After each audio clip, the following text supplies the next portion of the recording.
Good evening and welcome to the Minions of the Zoo. I'm your host and keeper of the Harry Channel, and with me tonight are minions Sora Luna. Hello. And DrFunctional. What up, Doe? We may get some more people later. Who knows? I'm channeling my inner Satsu. Sorry. Your inner Satsu. Yeah. Hey, I sent you a link to my home grade, very thin metal deep fryer. It's pretty cool. I just want to deep fry everything now. I've never owned a deep fryer before. I've always had to fill a Dutch oven, and that just seems kind of wasteful. But I'm really enjoying the hell out of this. Kinda, yeah. You just can't use it too much because you don't want to consume like too much.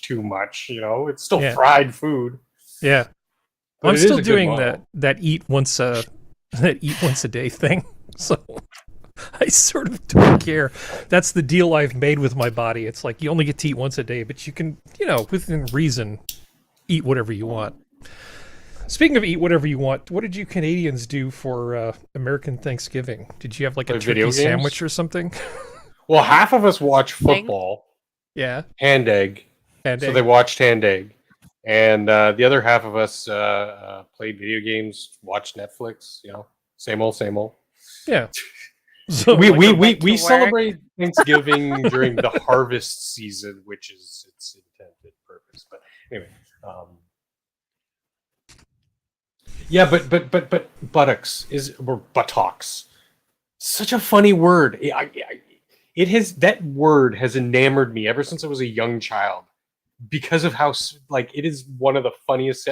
Like I can't help but giggle internally every time somebody says buttocks or buttocks. Even the different. No, not the subject matter. Just the word itself. It is a silly it's a word. Good word.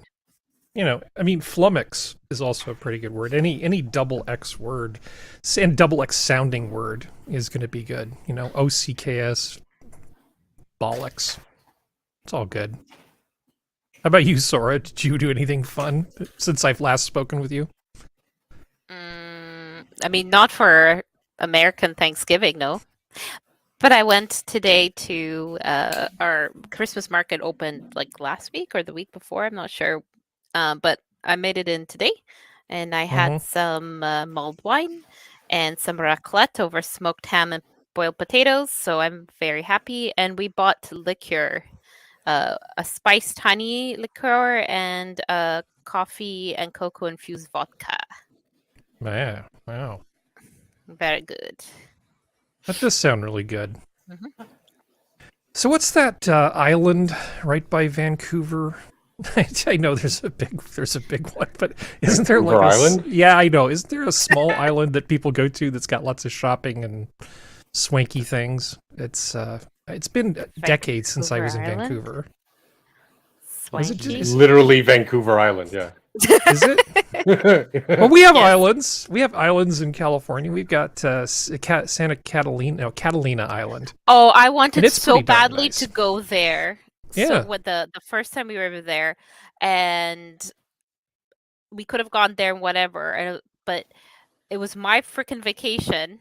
What do you want to do? Well, I want to go to Catalina Island. Well, you can only choose that or Disneyland. I want to go to Catalina Island. Okay, we're going to Disneyland. And then we get to Disneyland. This is where daddy issues stem from. Stem from. I'm just putting it out there. If you're wondering where it's coming from, this is where it is. And we go to Disneyland here, and the lineup's too long, so we're just gonna have lunch at Downtown Disney and go back to Universal Studios. Okay, and this is how trust issues are formed in children, people. Well, I'm not sure who just showed up as Muscle Mancer Extreme. Is that what I'm looking at? Extraordinaire. And Skep is almost here, except he's got devices not connected, so he's got boomer audio or something. Okay, there's Skep, and then thank you for bringing the sizzle, Geodes. Hey boys. And then there were 5.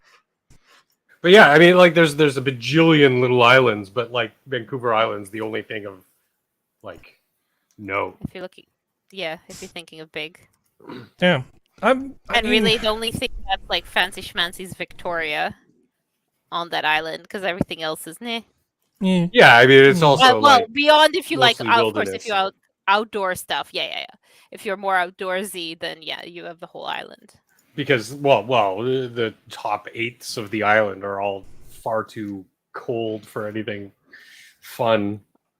You have to go Got mainland to Nanaimo go on the other skiing. side kind of thing. But that's cold and wet. That's not even like cold, like wintry cold. Yeah, That's that's kind like of concretey. Oh no! Bring Britain back in winter. When the Canadians are Apple calling it shallow, cold go away. Attack and wet. crab. Stab crab. Reject musclemancy, embrace crab. All How right. was your southwestern Thanksgiving, Geodes? Oh, it was good. We had ham.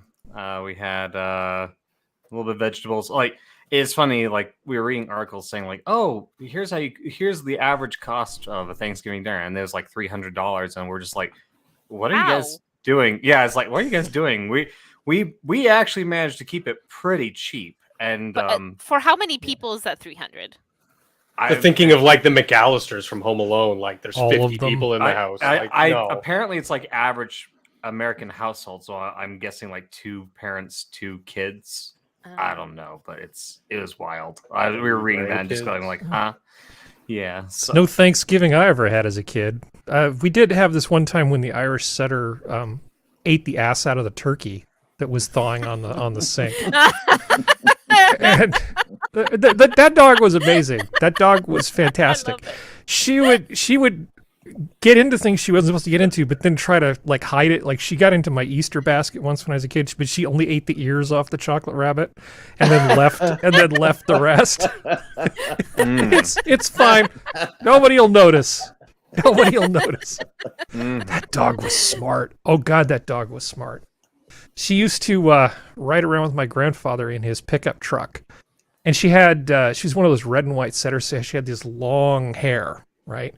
And guys would pull up thinking it was a woman. And then they'd turn and see that it was an actual dog just sitting up being very smart and clever. And everybody had a good laugh.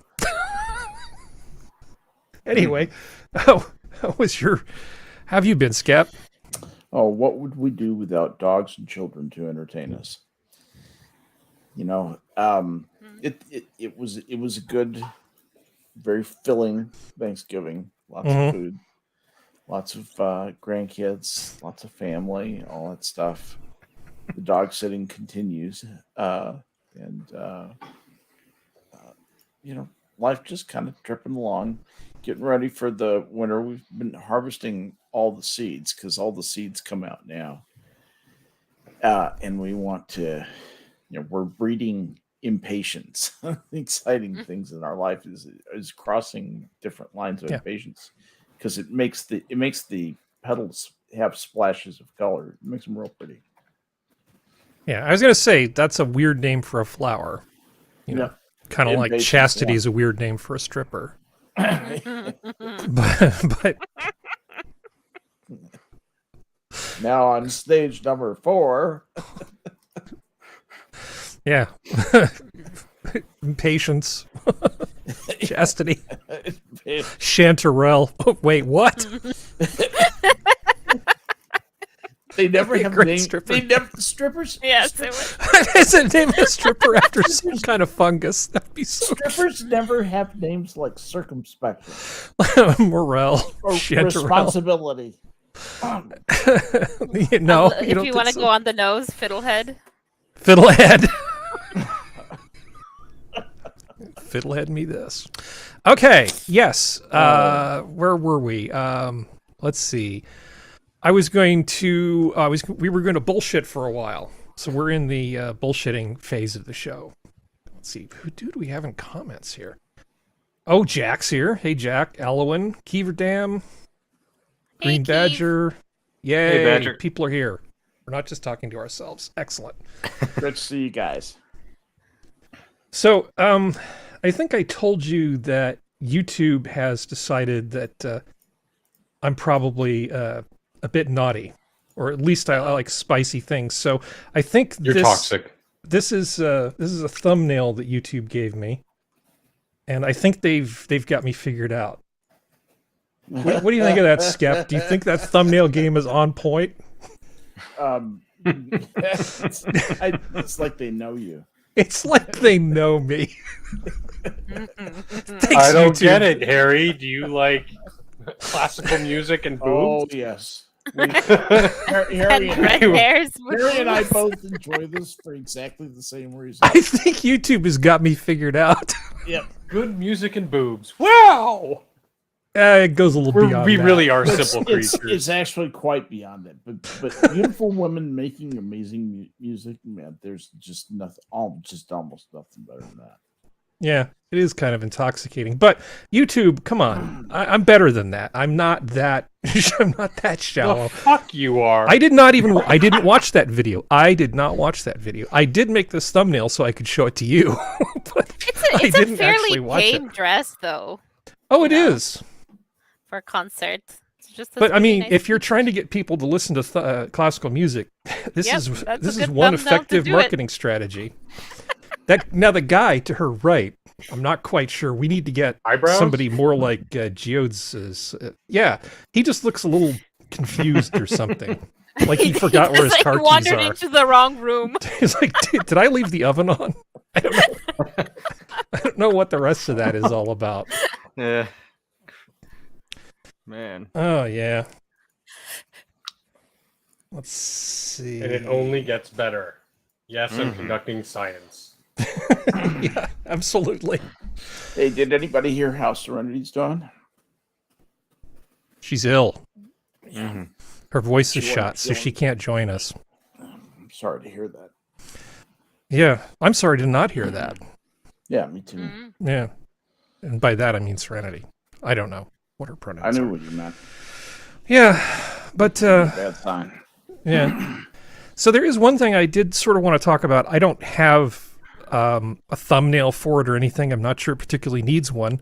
The ongoing saga of Twitter. I have noticed that a few times recently it won't let me log in because it returns no worky when you try to authenticate. Mm-hmm. So that's not a good sign. But On your phone or on? on a proper browser. I don't have Oh, Twitter. yeah, loaded no, on my phone. that's an issue they've been dealing with. Yeah, You can only authenticate through a phone right now, which is whatever. just yeah, interesting.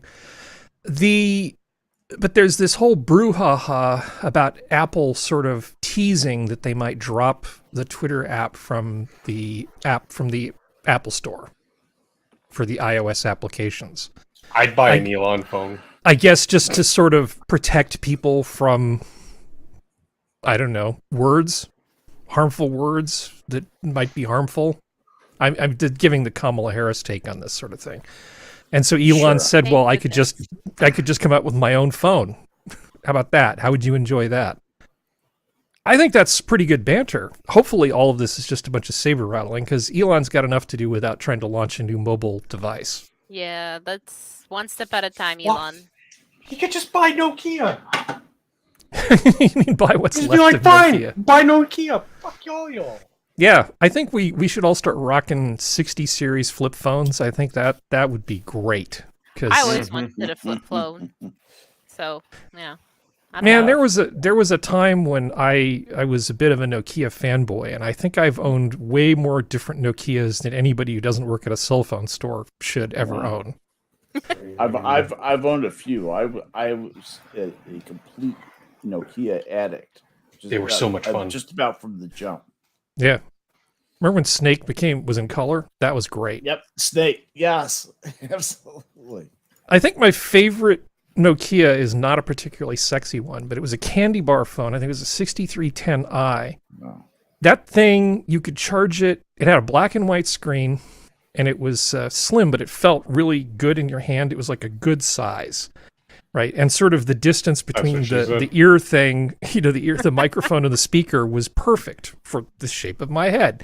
I loved that phone That's because all I could what you charge said. it, and it would go for like a week, no problem. And it had great reception, and it was fantastic. I ended up giving that to my grandmother, and she decided that she didn't like it, so she stuck it in a cup of melted ice cream, and then went, "Oops, Dang. Wow. yeah, That's toxic. yeah." Holy In shit. those Yeah. in those final years, that woman got mean. Damn. she got really nasty. It's kind Well- of full twist. Yeah. How dare you dunk my favorite phone in ice cream? It's a waste of perfectly good food too. It was a waste of perfectly good food. Mhm. But I mean, Elon could actually do something like that if he wanted to. It's not that hard, but I don't see it being terribly successful. I see it being a great way to lose a lot of money. Yeah. This may be his money pit. He can turn Twitter around perhaps. But Let launching a new entering into a cell phone war with Apple and Android, yeah. that's not. Oh no, that's that's hard. No, the entry barriers are way too high there on many different fronts. Mm-hmm. Elon is smart. He will invest a certain amount in turning Twitter around. Mm-hmm. And if that question mark doesn't start shining like a star, he will run away from it so fast it will make your head spin. Mm-hmm. And he will sell it at a bargain basement price just to be rid of it and just have it in the rearview mirror and go on to the next thing. Because he's a mega capital attractor. He's not just worth all these billions of dollars. Do you know the kind of money that guy can put together with a phone call? He can. Oh yeah. If you want to do $1 trillion deal, like Mm-hmm. $1 trillion larger than the gross domestic product of Russia, $1 trillion. He can do that deal with a phone call. It's the brand of personality. Yeah. Yep. Yeah, maybe 2 calls, but yeah, totally. Yeah. But that's why I think that he'd call his admin and say, "Do this." he doesn't have to. That's why I think I somewhat disagree in that. Like, I think that he could not compete directly, but give an alternative, because there are alternatives out there. Smaller companies who make phones, they don't compete directly with Apple and like Samsung. But we're also talking back end code of like the Google Play Store or the Apple Store. So all he would really have to do is institute some kind of free to play store kind of thing, like he's supposedly doing with social media.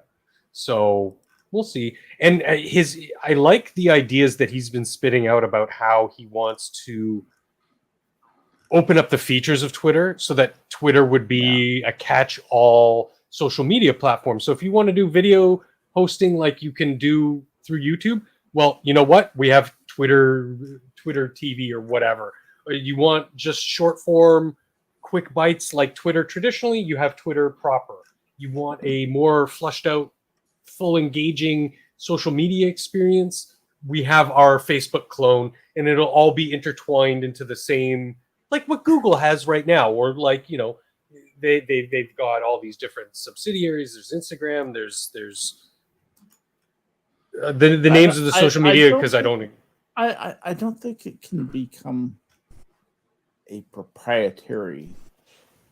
I think the days of Apple style marketing, branding, and bolting down are over. Yeah, the security thing, the security bugaboo is what lets them get away with it right now. Exactly. Yeah. If it wasn't for that small, intractable problem that isn't going anywhere, you'd be absolutely right. But the security thing is what gives them cover to do things which, under any other circumstances, they would not be able to get away with. That's the thing, because nobody wants to have a phone that's just full of hacked ransomware, pirating, spyware, you name it, all of that sort of bad stuff. Why would anyone buy an iPhone? Yeah, well, iPhone security is actually pretty good, but that's a longer conversation. Hey, Geodes. Yes. Do you want to talk about this, or do you want to pretend I didn't ask? I mean, because you know why I'm asking, right? Because you actually looked at alternatives recently and found the field wanting. I believe that would be a fair assessment. Yeah, it's I don't know. It's one of those things where I'm just like I've kind of given up, because every alternative I've tried to try and go like old school or just cheap has been it either has worked very inconsistently with just like basic features like text and talk, which are like the bare minimum features I would want for a phone, or just things just were completely incompatible. Like you could get an LG card activated for like a service, plug it into an LG phone, and suddenly it's not working, even though like there's no reason for that to be the case. Like everything should check out, so. And according to what people are saying online, yeah, it should check out. So I don't know. It should check out. Yeah, that's pretty accurate. I think it was you that I was talking to about you stumbled across the cell phone with the actual dial. I'm trying to see if I can find that. Oh yeah, I did. That's in our chat, right? I think so. Yeah. I don't remember where I posted it though directly, but darn it, geodes.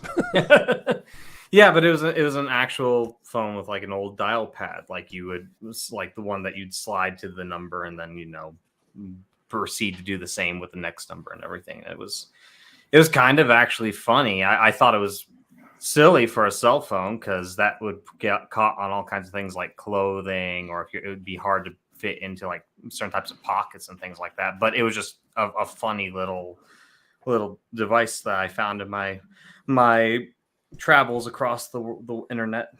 Yeah. Well, there are a number of things you can do to build your own phone, but if you don't have...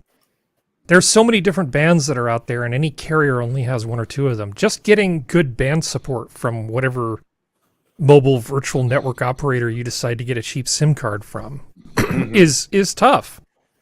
I mean, yeah. I sent you like a website and said, here, you can start doing this. You've got to look at like a dozen different bands in just 4G alone and start lining up LTE things and trying to see, well, I've got 50% coverage with this thing and 60% with this, but of course if I go around the wrong corner, I'm going to have no coverage. Yep. So, yeah, they've got, the barriers to entry are really high, and I think you can attest firsthand to just how high they really are. Yeah, you can build a phone. Is it a phone that you would want to actually use? Well, in your case, no. Mm-hmm. I mean, I want to disconnect from like the smartphone usage as much as possible if I can. But I have hit a point where I'm just like, you know what? Even if it's a smartphone that I don't really like, it's probably better than no phone. It's just like, yeah. I can tell you that my perfect setup for me would be like one of the Kyocera Duraforce phones, the flip one that they make. Yeah. With the ability to 5G tether and a Linux tablet that I had access to every single line of code that's running on it. Mm-hmm. Give me a Linux tablet that'll just piggyback off the Wi-Fi on my phone and have all the smartphone type stuff be off in a completely different non-phone ecosystem. And then have the phone be this super rugged thing that works on all of Verizon's bands. That's the best of both worlds. It's two devices. I don't know of one device that gives me everything I want. Maybe Elon phone will. I hope it doesn't come to that. Yeah. Well, one of the things I also discovered, and this was the part that actually made me mad, was like, even though like you're not planning on using internet data or anything like that, so really it shouldn't matter too much what network it's on, like with 3G or 4G. Like if it's just not even compatible at all with some of that, like they won't even run. Like you can't even get to turn on sometimes. Which that kind of threw me for a loop. I mean, it makes sense, but at the same time it doesn't. I don't really know. But yeah, Verizon has they're very picky about what stuff they let on their network. T-Mobile's just like all peace and love and kumbaya. It's it's not anything like that. So, Skep, I want to take advantage of your kindness here and let you pretend to be Prospero for a moment, if you don't mind. So when you get know as many big words as she does. So on the one hand, these are private businesses and they can do more or less what they want. But you've reached the point where it starts to kind of have that aftertaste of monopoly. And you're looking at these kinds of decisions, if they are arbitrary and capricious, seems a lot like the beginning of a case for some sort of anti-competitive something that falls under federal law. I'm not an expert. No. Well, I mean, as the main question to you is, have they reached the size where the government, where there'd be some kind of traction in a federal case if this went to become a legal dispute? That's really a question for an attorney. The stuff like that you study in school about the Sherman Act of 1890, 1993 or so, and the Moody Act, Clayton Act, and all the antitrust legislation that is out there was really around well-established, very mature industries. Always has been that way. This is a rapidly maturing, can be shown to be, changing paradigm, sometimes month by month. I don't think it's stable enough to get where people would have faith in the case. You can make a case for that this is has become the de facto public square, that because they have functioned almost like an attractive nuisance, like they have attracted so many people to this thing that in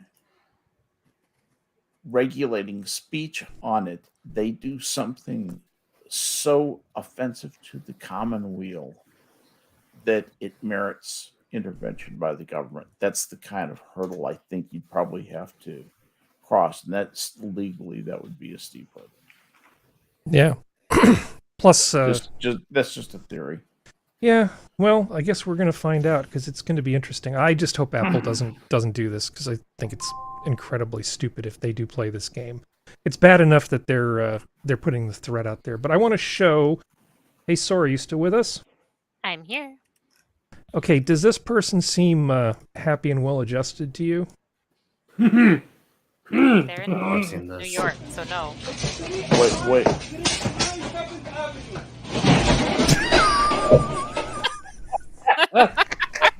Well, we need to see Is that that again. instant We need karma? to see that again. Oh, where's my magic marker? I need to put up a 10. Oh! Are they wearing pants? They're wearing something. Oh. Let's just, for the sake of argument, say yes. Yeah. Oh my. I had to look at it a few times too. That looks like fabric, I think. Yeah, it's some kind of pantyhose type of ring. So, I mean, on the one hand, it's really funny because she fell beautifully. Okay, that's true. But I think this is the societal rot that people have been talking about. It didn't seem like this was a normal thing that happened 10 years ago. Do you recall people just constantly freaking out and attacking food workers over counters and throwing shit and tearing up stores? Because I don't. Yes. No, I don't remember. No? So it's not just me? But the frequency and the severity in which it's happening is frightening. You're seeing these pockets of societal complete collapse because shit like this is happening in NYC all over every day.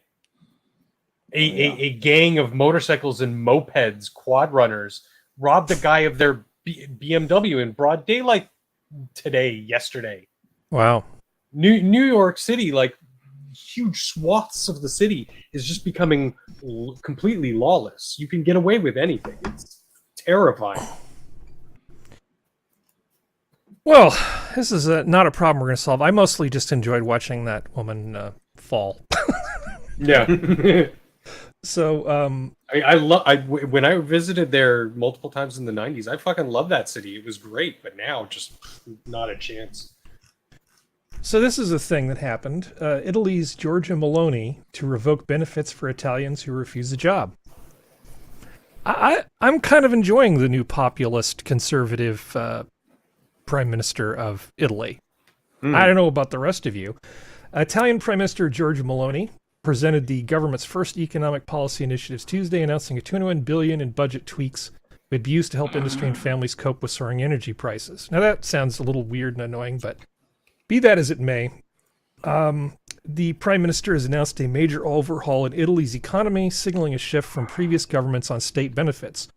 Maloney's plan includes a phase out by the end of the year of the so-called citizen's wage, the crowning achievement of the five-star movement, which was in power until 2021.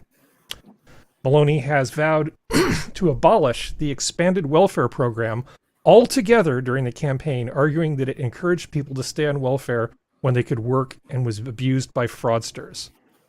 The changes announced on Tuesday would knock eligible workers out of the system after 8 months or after they refuse a job offer and requires a recipient to actually live in Italy. I know. This is some bold stuff that she's coming up with here.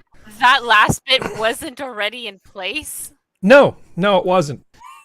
The overall budget modifications show a clear political shift, doing away with a basic income and a decade-old pension reform that Ms. Maloney and her right-wing allies have long attacked, while coming up with new measures to promote Italy's perennially low birth rate. Okay.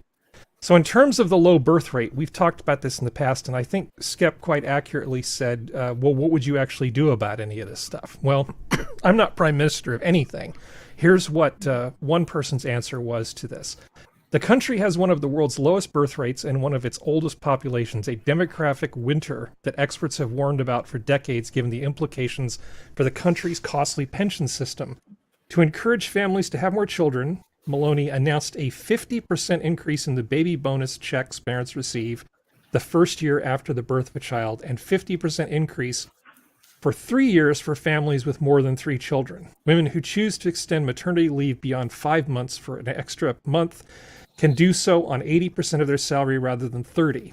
Maloney, Italy's first woman premier, has announced a reduced tax on feminine hygiene products and items for newborns. Now, I don't think this is going to dramatically restructure society in Italy, but it at least kind of gives people an impression that the government thinks it's important. I mean, it's a bit of a signal, and it does help a little bit, I think, to incentivize people. If money is one of the issues, this makes it a little bit easier to get over that hurdle. Yeah. Well, I don't know. Go. Sorry.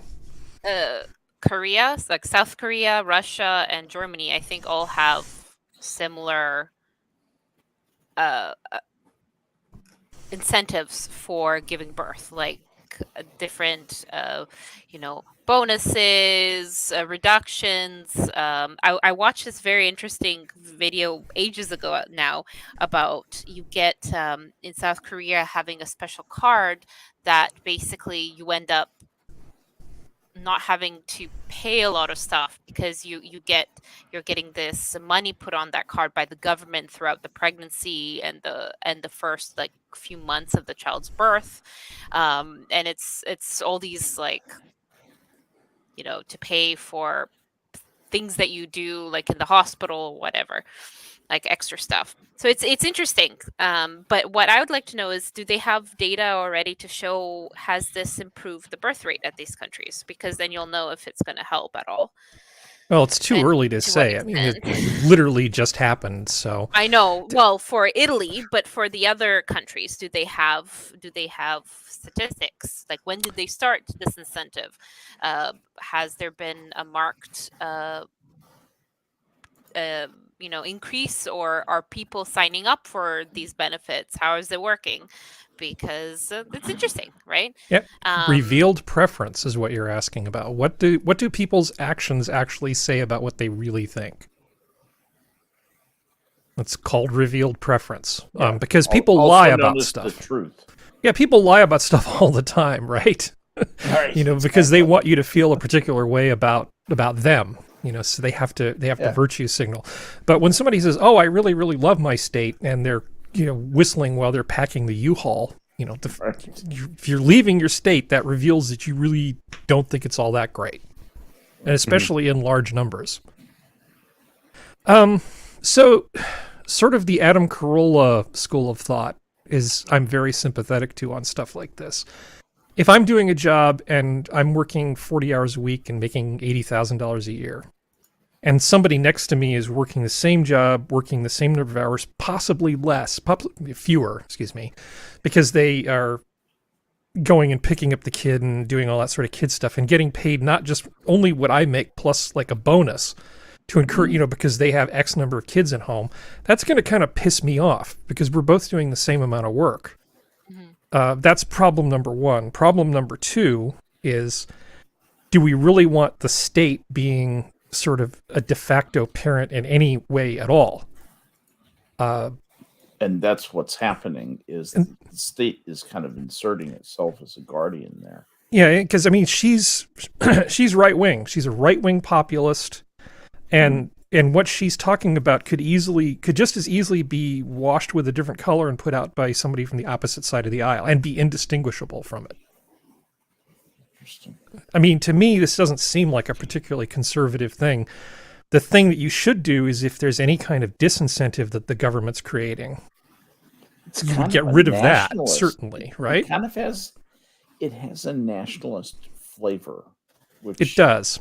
There's a deep divide in Italy about, they identify nationalism with fascisti, with the World War II fascists. And there's a deep divide in Italy about how they feel about that. I mean, for the most part, I really like that she's in there kind of shaking things up. I do. Very, very much so. And I think that probably what she's doing is going to do more good than harm. Mm-hmm. I agree. But at the same time, there's got to be a better way to solve this problem. She's going to make some mistakes. She's going to make some mistakes. This might be one of those mistakes. Well, Bolsonaro got voted out, didn't he?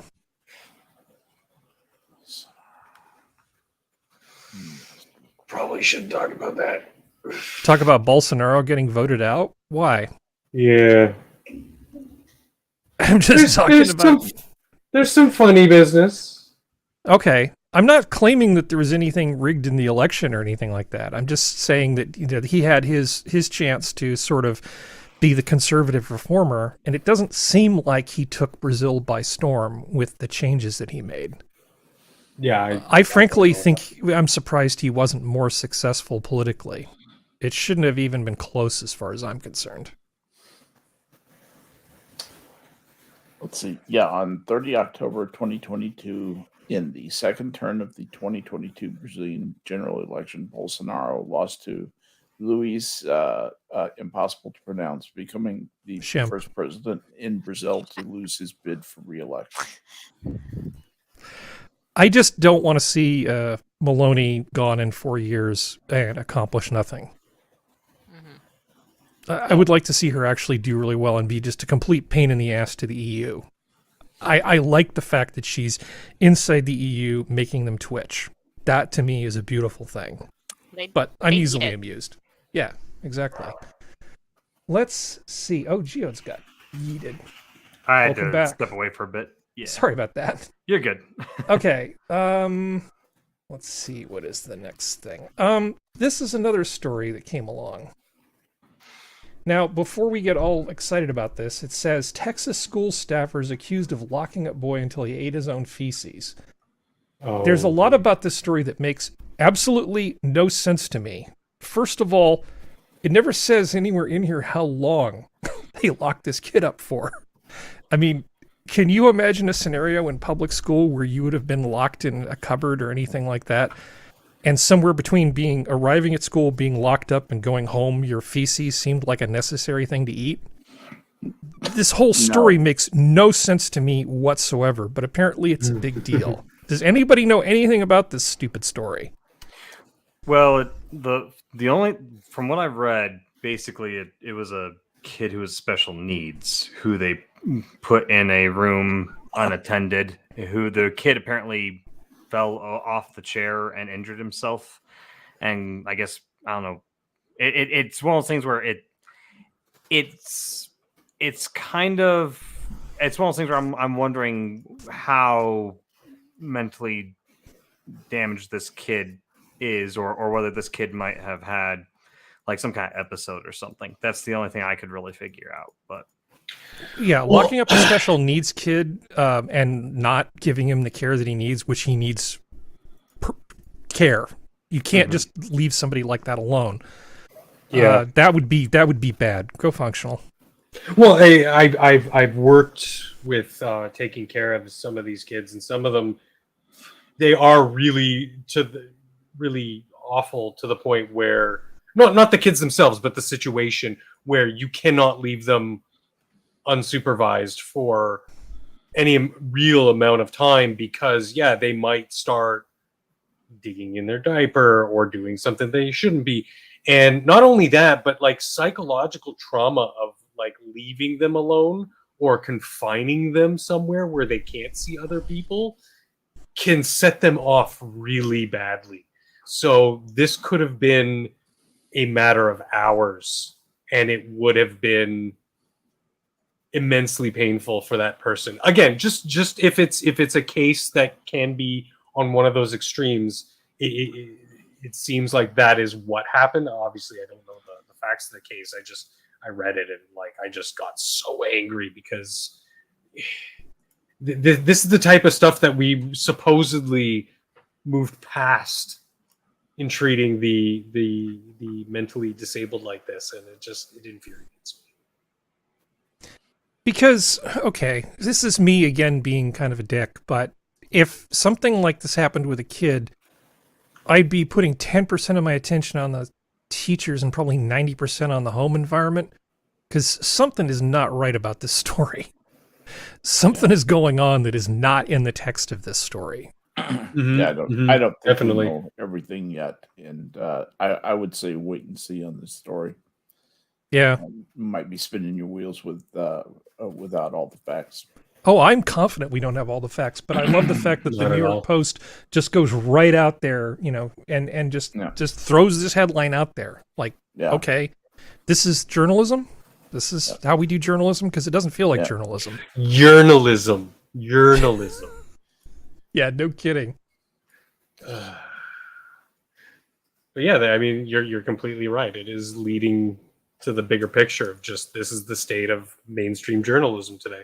It's all bullshit and supposition and lies.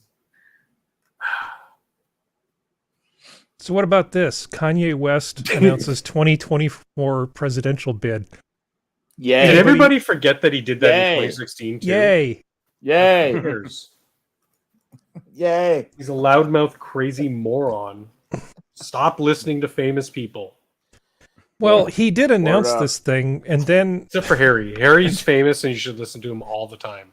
apparently Kanye West asked Trump to be his 2024 running mate. Like, he asked Trump if Trump wanted to be his vice president. He formerly known as Kanye West, said he asked former President Trump to be his running mate in 2024. He said he mentioned a campaign during a recent visit with Trump at his Mar-a-Lago property in Florida, also tweeting a Yay 24 graphic. I think the thing that Trump was most perturbed by, me asking him to be my vice president, Ye said in the video on the Twitter post. I think he was like lower on that list of things that caught him off guard. Ye went on to say that Trump screamed at him during the meeting about a run. Yeah, you think? I don't see... I mean, this seems pretty grossly insulting to me. This is I can't imagine Trump being annoyed by this. This is Omega level Milo trolling. Mm-hmm. I guarantee it, because Kanye did show up with him and who's the grifter YouTube guy? Fuentes? Who's banned from Fuentes. Yeah. Showed up with them in tow. They're framing this completely off the rails. Like, it wasn't a meeting. They went to Mar-a-Lago while Trump was having dinner, and they talked to him out on the balcony. Confirmed by staff in the restaurant and all this other stuff, people who were there. Oh, God. I mean, whatever floats your boat, Jack. I think that was sarcasm. But yeah. I know Jack. No, Jack is very matter of fact. He doesn't joke around. Do you remember when people were thinking, oh, Kanye is going to be like this new ally to the right and it's going to be great? And I think if you go dig up the episodes of this show, I said, I'm not so sure that we should be looking at it that way. I Yeah. think that might have actually been back when we were with when it was Prospero, Skep, and I with Messiah of Keck on that show. I think that's where that came out, and I just said, making this guy into a hero is not going to go well for us. Right. He is a human. Go ahead, Jim. I was gonna say the thing that people forget is a very long track record of behavior that, how should I put this? It's behavior that under normal circumstances, when we're not dealing with the celebrity world, he probably would have been in jail for one or two of the things he's done. And like, I mean, I'm talking like physical, like hitting people, stuff like that, because that's been Yeah, he's reported gotten away with several some shit. times. Mhm. Yeah, it's just like so this. Yeah, the notion that he would ever be an ally to begin with is, it's just it was just funny. Yeah, exactly. To me, he's kind of a human tetherball. You know, most things like in in politics, it's a pendulum swing. You know, it takes time to get from one. This guy, he goes from crazy to base to crazy to base faster than you can blink. And people seem to like forget, oh, well, he said this crazy shit. Oh, but now he's really big. Like, he's a crazy person. Sometimes he says shit that's right. Sometimes he doesn't. Yeah, The only difference that I think is this is him. This isn't like Alex Jones where it's a persona. It's hyperbole. It's entertainment. This is, I believe, from what I can see, this is him speaking from his own brain, his own words. yeah.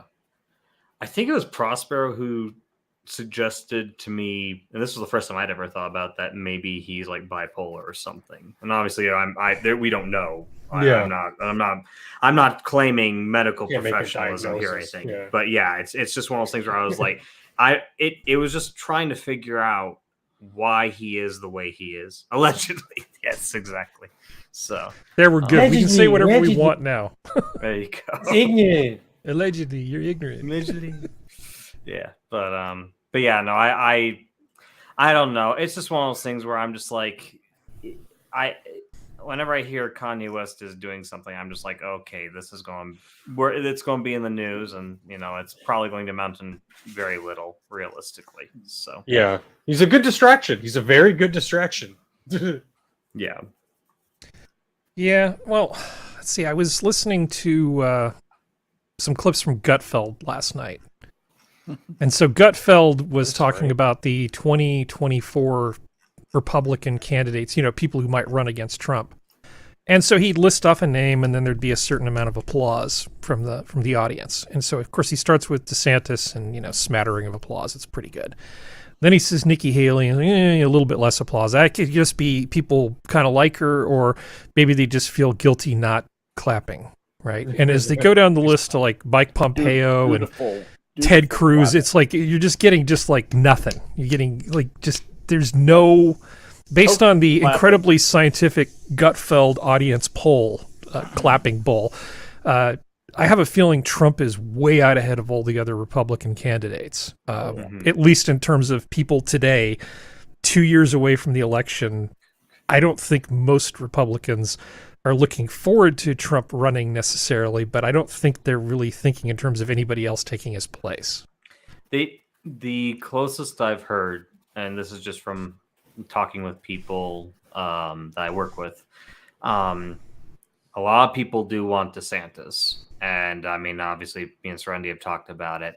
I'm not the biggest fan of DeSantis personally. We'll see how it goes, but that's about the closest that I've seen. Almost nobody else is mentioned, or if they are, it's usually somewhat in a derogatory manner because of past things that have happened, you know. So, yeah, but in terms of Kanye allegedly asking Trump to be his vice president, that's just completely ridiculous. Yeah. So either it happened and he's insane, or it didn't happen and it's just great marketing. I think that's sort of what Functional was trying Yeah, to do, either right? way, it boils down to just great marketing for everyone involved. Everybody in the connected internet sphere is talking about this, from the lowliest of YouTubers like us to, mainstream media. It's just one of those things. It just catches like wildfire, and then that's step one of getting some momentum, whatever you might be pushing, is getting your name on people's lips. And he's been in the news consistently, ebbs and flows, but he's been in the news consistently almost as much as Trump has. Mhm. So he's gleaning some of that attention. I mean, whatever. Well, Balenciaga's Kanye's learned that not all publicity is good publicity.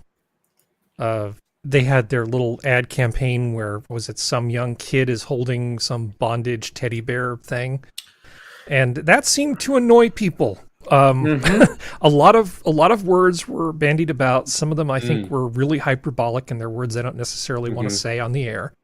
I think we can all agree that it's a bad look, and people have every right to be pissed off about it. And I'm not surprised that they pulled the ad campaign. I think they were of the opinion that if they could just get people outraged and get Balenciaga's name on people's lips, that was a net win. I don't think it was. No. I mean, I think it was Sora and Serenity that taught me how to pronounce Balenciaga. But Sora has stepped away for a moment. So the first I'd heard about them was... The first I'd heard about Balenciaga was when you told me how to pronounce it on a show like 6 months ago, right at the end. And now, next thing you know, they're handing out like fetish bears to kids and taking pictures for ad campaigns. What the hell? That's so fucking sick. I look away for like 6 months, and suddenly it's like, come on, Balenciaga. I wasn't totally down on you before, and now you're doing this nonsense. It's cyclical for these kind of big houses, right? To bring something like it's so controversial. Though I think using actual children and photographing them with additional bondage gear and stuff is a little bit much, but not that surprising coming from something like this. They're going to probably claim. I haven't looked into if there's any response, but they'll probably say it's just art house, darling. You don't understand. It's fashion, and and it'll be swept under the rug. Yeah, well, I think it was Brittany Venti and Nick Rekieta kind of got into it over this whole issue. And I can never tell with Brittany if she's trolling or not, because she is like a troll of copper cab-like proportions.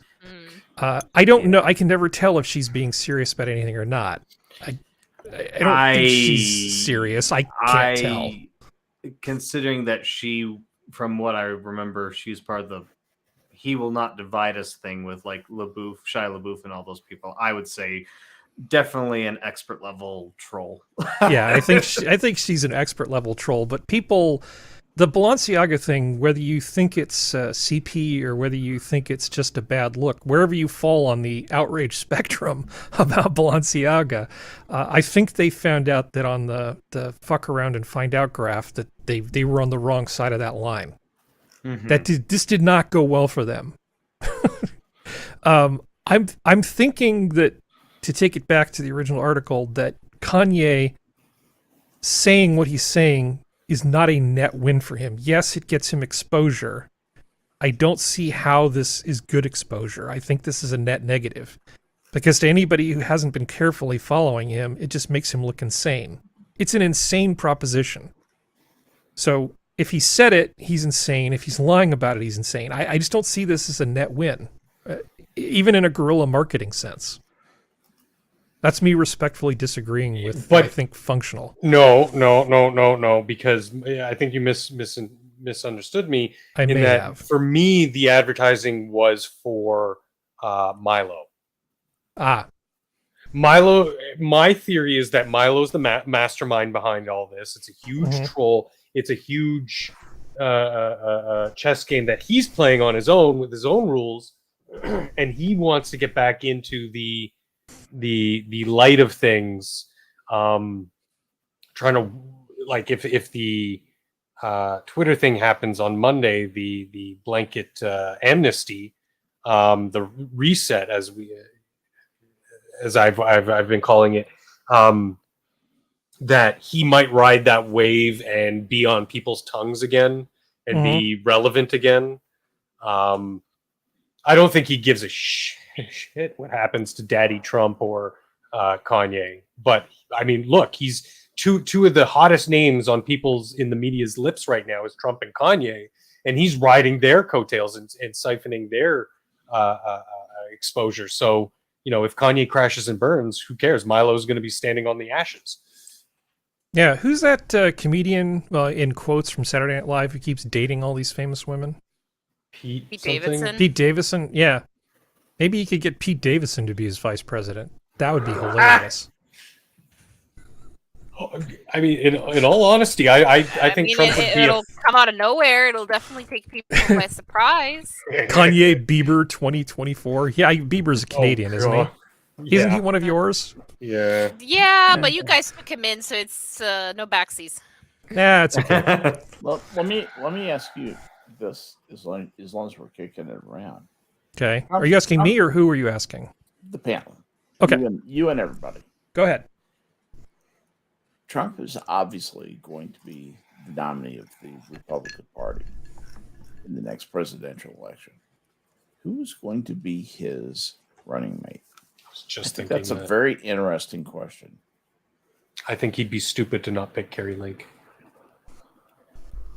She's quick-witted. She ticks a diversity box, so she's a whammon, but she's not a whammon. She's a woman. She's well-spoken. She's very on the ball. She's got some good sound bites already. Does she have any legislative experience? Did Trump? That's not what I asked. You're No. answering a question with a question. I don't know. Now, having a ticket with one person that has no legislative experience is one thing. Having one with, one guy who sort of got in and then bring another one in who has no experience, I can see them spinning this in a way that the Republicans would not enjoy.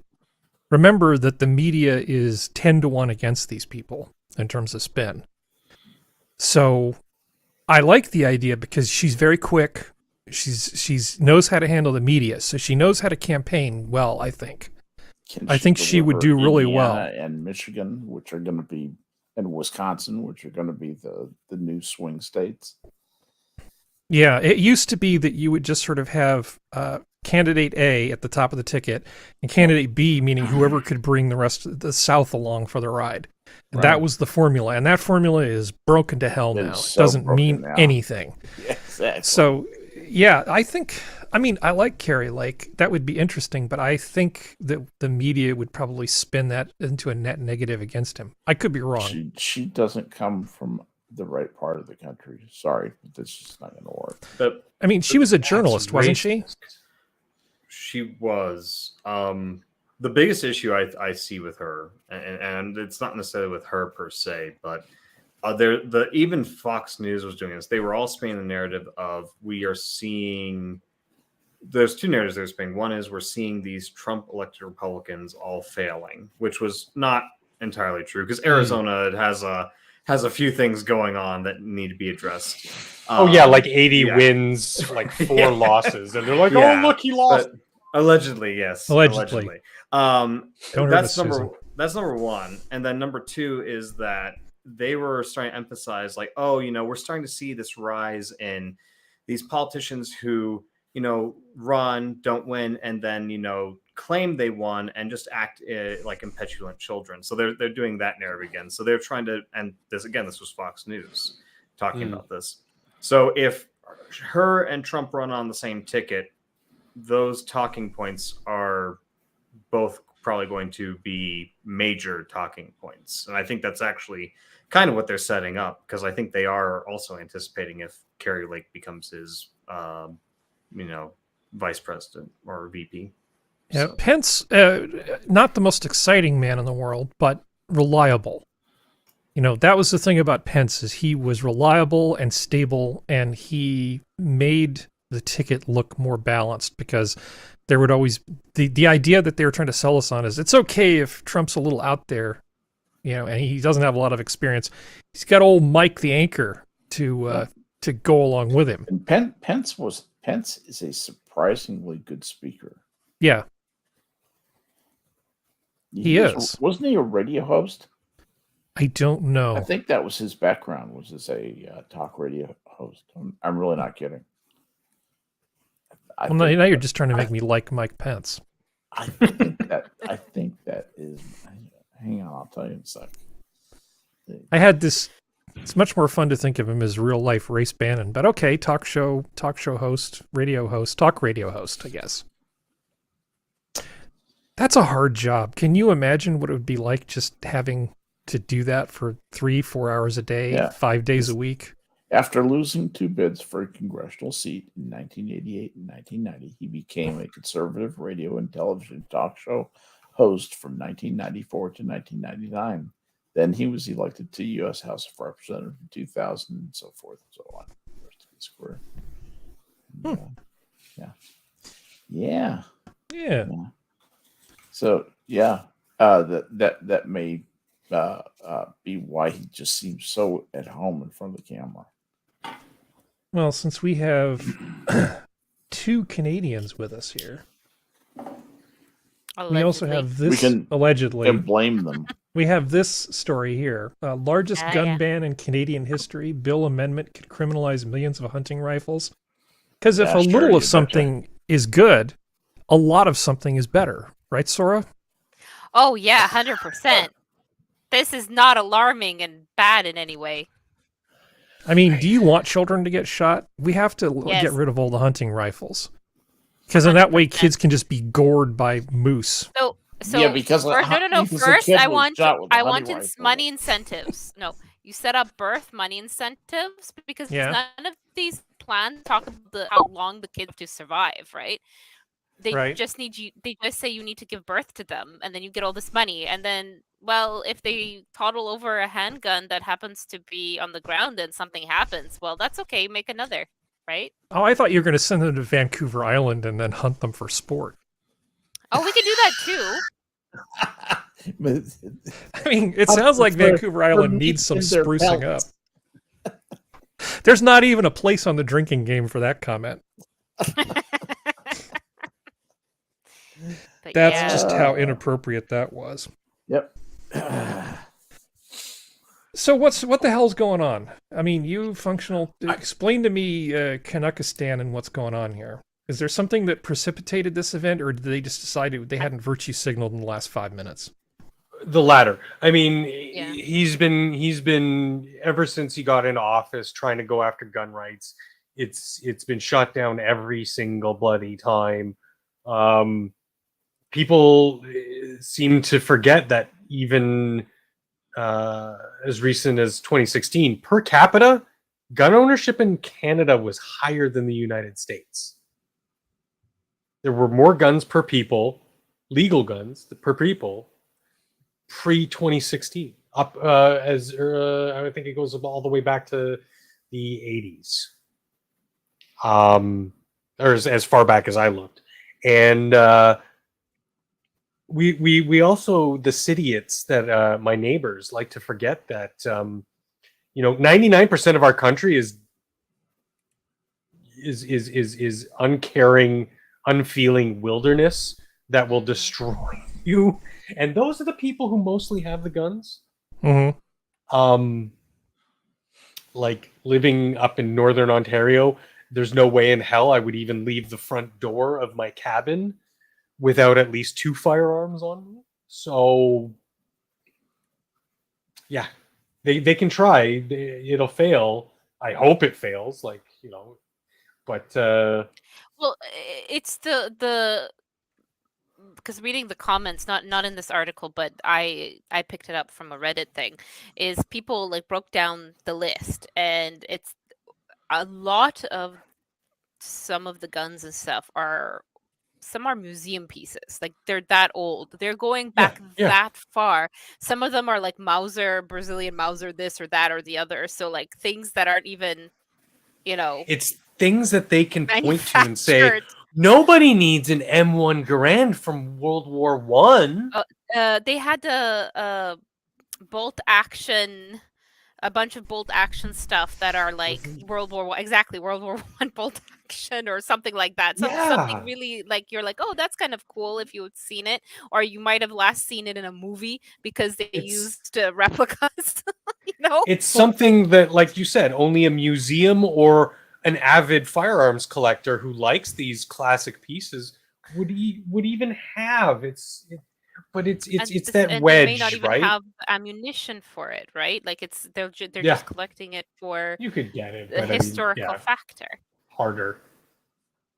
Well, like I said, I'm not a gun person. All of my guns were lost in a tragic boating accident, so I Yeah. don't know anything Yeah. about them. But But I do believe that the M1 is a little heavy for hunting. It's not really the gun you would want to go schlepping around the wilderness trying to hunt with. Oh, it's a trench weapon. Yeah, but that doesn't mean that you couldn't use it, and it doesn't mean you couldn't Yeah. use it if something came to your property. No schlepping involved. Is just going outside and taking out a coyote or something with extreme prejudice. You could that was do that actually- easily with an M1. That was actually the drill piece that we had at Officer Kennedy School. You had to learn Really? to drill a rifle, yeah, and that was the drill piece that we have was dummy M1s. It's exactly what we had with the working bolt and That's everything. awesome. Yep. On a note on the boating accident stuff, there is a study that shows that people who are about to part with their guns oftentimes go to reminisce and lament out at lakes and rivers and other things, and that's typically how that happens. So Yeah. It's true. It's Yeah. What like happened that. with It's like mine- that. That's what happened with mine. If It's like anybody's that into- kite-eating tree in Peanuts, except it's the gun-eating lake. In 10,000 years from now, after the fall of the civilization and everything, somebody's going to like find one in a lake, and the new tale of Arthur, king of the Britons, will emerge. Yeah, I think what's worse than a sword that's been more useless than a sword that's been sitting in a lake, a gun that's been sitting in a lake. Not an AK-47. share your wisdom, tank of the lake. So the question I always ask when this comes up is, well, we know that if we took guns away, that certain types of events would be less likely to happen. Totally accept that. But we're not looking at the big picture of what other things would happen also. Excuse me, and would those be good things or bad things? Like hot break-ins. What do we know about hot break-ins? Now, I think this is a Geodes thing, right? Didn't you post this? Banning guns will increase crime, Harvard study overview.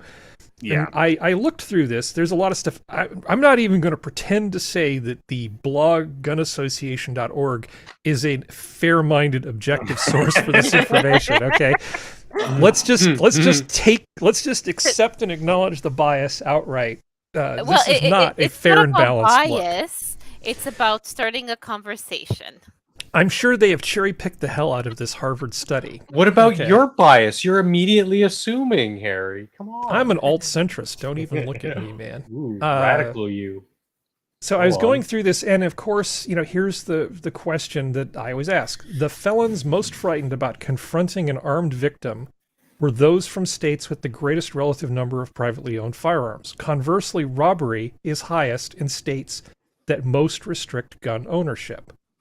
I know, it's kind of a startling revelation, but if you're a career criminal, meaning this is how you make your living, right? And you know that 1 in 100 people is in their home and will shoot you in the head if you break in. 1 in 100.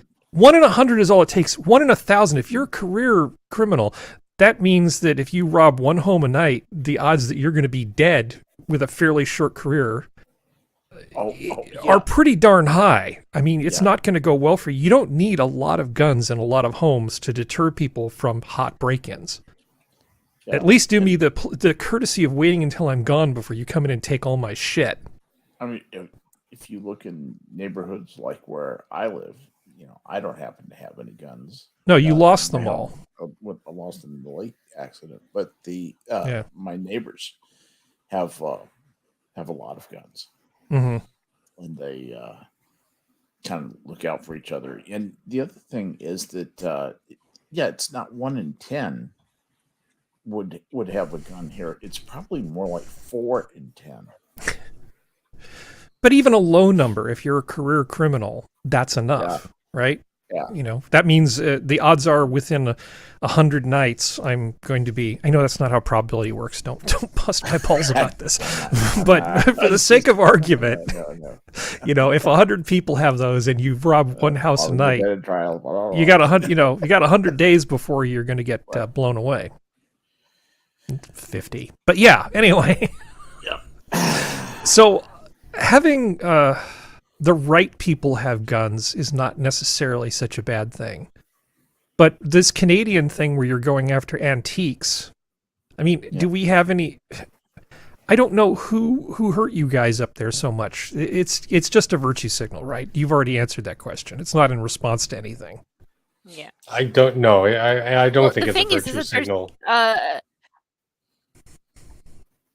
it could just be a very prolonged response to that guy in the Maritimes who went nuts, the ex-dentist dude, and shot a bunch of people. But the thing is that at least here on the West Coast, we've been dealing with, and I'm sure on the East Coast too, but we've been dealing with increased gang violence, and then it's in cycles, right?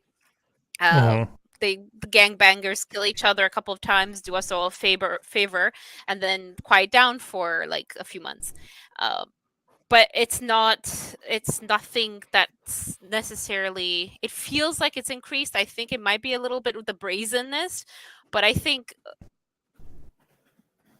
it's nothing that came out of like that to make this extra special to be talking about now, if that makes sense. Yeah.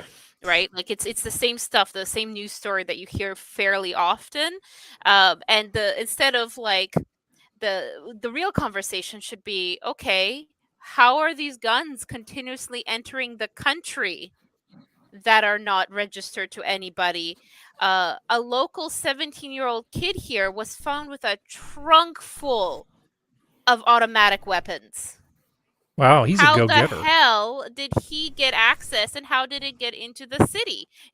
Were they originated already in Canada? Were they stolen? Did it come across the border in a container ship? Like, what the hell? How did it? Oh, no, we're not asking that question. We're not Swayze asking Express. that question. Yeah. We're going to ban guns instead. Yeah, I don't want kids and people in nightclubs to be shot. I mean, I don't want the world to be a place where you're afraid to go out at night. But it's a big country, and you know, as a cause of death goes, I'm much more worried about people eating themselves to death, or drinking themselves to death, or smoking themselves to death. I'm sorry? Being depressed to death. Or being depressed to death. Or, your fine health hotline that tells veterans, have you considered suicide? You know, that's fantastic. You got it made. By the way, there was another one reported just the other day. Really? Right. Mm-hmm. Your country's awesome. Yeah. Well. I live in California. So, did they have drive-through suicide now? Is that what they legalized in Canada? No. You guys have Soylent Green yet? Somebody, Yes. I don't know if it's on Twitter or someone linked it somewhere in the Discords, but someone made a funny like meme pic of like, I'm ill, and then the other panel is, have you considered? And I think it shows the paid thing or something like that. I can't remember where I saw it, but it every time I think of it, I laugh, and it's sad. Just because it's like, I just want effective medical treatment. Oh, have you considered death? Have you considered death? Have you considered just not trying ever anything? I'm depressed and suicidal, and I have PTSD from serving in the army. Have you tried killing yourself? Yeah, and what? That's fucking illegal. I unfortunately know entirely too many people who've been close to me who've taken that option. So anybody who thinks I'm being insensitive, no, it's just gallows humor. It's just how we cope with it. As have 100%. I. So just spare me the comments in chat about how I'm an asshole. I already know that, but I don't deserve it for this. I don't, as a rule. Now, Geodes, you still with us? Yeah, I'm here. So Geodes, you frequently will send me stories about crypto stuff. And what do I do with said stories? Usually nothing, because I don't like talking about crypto. I don't like talking about crypto because I feel like it's a really hard thing to talk about in any kind of real way in the amount of time that we have. And I'm not like a crypto person. All my crypto fell in a lake. So I don't have it anymore. But You threw away the computer. yeah, I threw all of it away. But I think the FTX thing we can kind of wrap our hands around, because it's a story as old as time. Boy gets money, boy steals some of the money, boy starts Ponzi scheme, boy hopefully goes to jail. I think that's the story we're talking about, right? Boy meets girl named Tyrone. old crypto seller. So have you been paying attention to this, Geodes? I think you probably have. Nope, he's muted again. Okay, so I'll stop talking to Geodes. Are we good? Are you there? Okay. I don't know what happened. My internet started going. Uh-oh. Okay, Likely let's excuse. scrap the plan where I talk to Geodes about this and go with a different plan. Hey, has anybody else been following this story? Because I No, think but it's there's pretty, a lot of pretty funny awesome. memes on Twitter Yeah. about him and the girl. Well, I was looking for a timeline because I wanted to see sort of how this thing unfolded. And so I found this timeline. I should just put this in the chat. This is actually not something we're going to go over every part of it. Okay, not private chat, everybody chat. Okay, so see, May to July, a series of crypto collapses, right? Trigger a wave of bankruptcies. FTX moves in to bail out these people, out BlockFi with the option to buy. Them bailing out all these people, they were talking about, oh, this guy, this Freed guy, he's fantastic. Look at him, he's such a great guy. He moves in, and when other people fail, he just bails them out. Which raises no red flags at all. You fast forward to November 2nd, and this whole relationship they have with this Alameda research thing, starts to come out. Essentially, billions of Alameda's value can be traced to the cryptocurrency, the sister company. Yeah.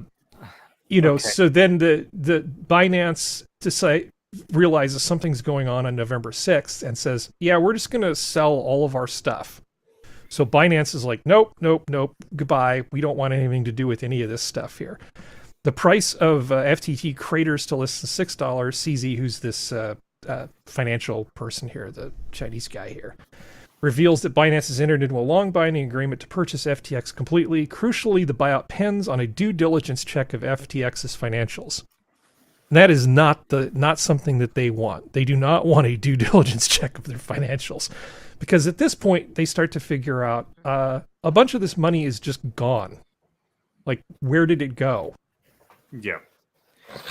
Oops.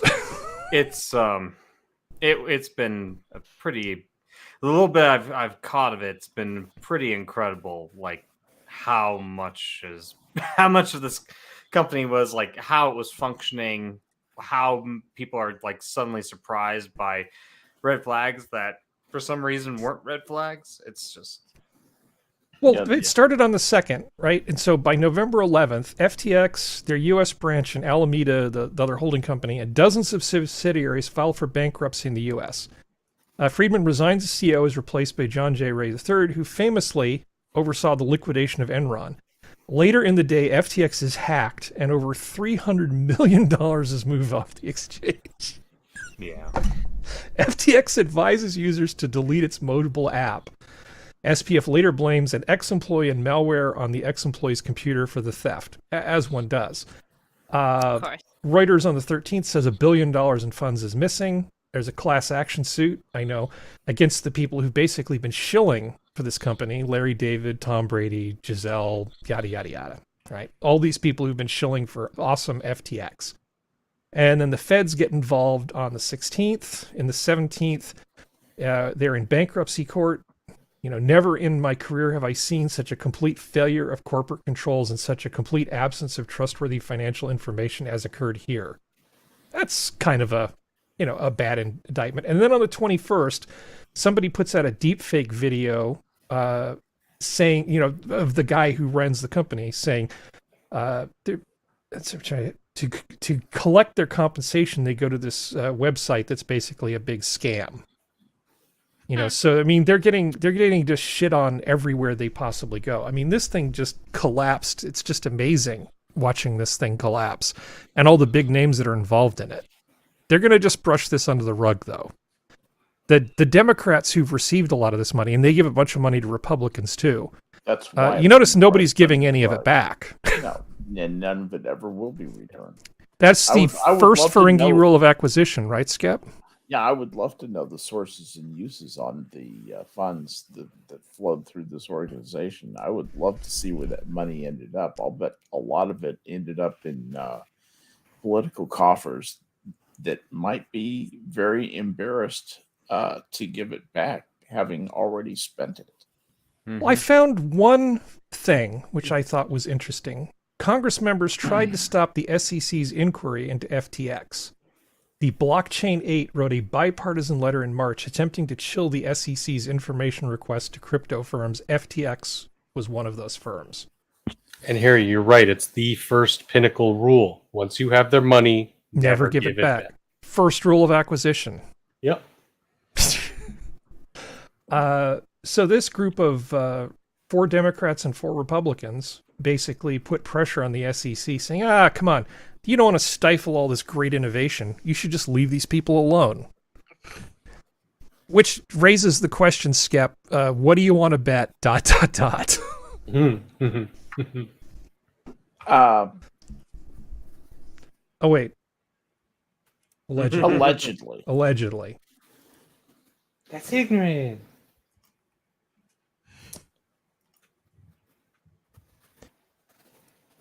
Because this looks a lot like influence was bought and paid for. And the reason why nobody looked into this before is everybody was perfectly happy with the way things were going. Absolutely. Up until it all fell apart. Keep a lid on it. Keep a lid on it. That was the way that they treated that. And then when it became toxic, back away from it. It's classic Washington turtling behavior.